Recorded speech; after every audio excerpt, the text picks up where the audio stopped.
2025ஆம் ஆண்டு இறையருளோடு கூடிய பல வாழ்வியல் அனுபவங்களையும் இயற்கை அனர்த்தம் உருவாக்கிய வலிகளையும் வேதனைகளையும் எமக்கு தந்து சென்றிருக்கும் ஆண்டாக அமைந்திருப்பதுடன்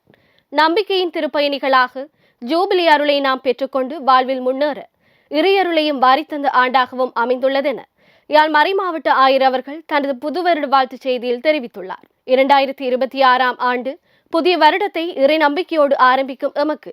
திரு அவை புனித மரியன்னையை வழிகாட்டியாகவும் அன்பு தாயாகவும் தந்து நம்பிக்கையோடு எமது வாழ்வை ஆரம்பிக்க அழைத்து நிற்கின்றதென எடுத்துரைத்த ஆயர் அவர்கள் அன்னை மரியாளின் முன்மாதிரிகையை பின்பற்றி தாழ்ச்சியுள்ளம் கொண்டவர்களாக தேவையில் உள்ளவர்களுக்கு சேவையாற்றி எம் வாழ்வாளும் வார்த்தையாலும் மனிதநேயம் தலைத்தோங்க வழி அமைப்போம் எனவும் கேட்டுக்கொண்டுள்ளார்.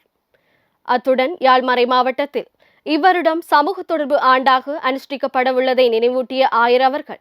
தொடர்பாடலின் பாதுகாவலர் புனித கபிரியேல் வானதூதர் என குறிப்பிட்டு தொடர்பாடலின் அதி உன்னத வெளிப்பாடான வார்த்தை மனவுருவேற்பை கொண்டாடி இறைவன் எம்மோடு மேற்கொண்ட தொடர்பாடலின் ஆழமான அனுபவத்தை சுவைத்திருக்கும் நாம் பிறந்திருக்கும் புதிய வருடத்தில் தொடர்பாடலை சீர்படுத்தி முரண்பாடுகளையும் பகைமை உணர்வுகளையும் களைந்து புது உலகு படைக்க முன்வருவோம் எனவும் அழைப்பு விடுத்துள்ளார்.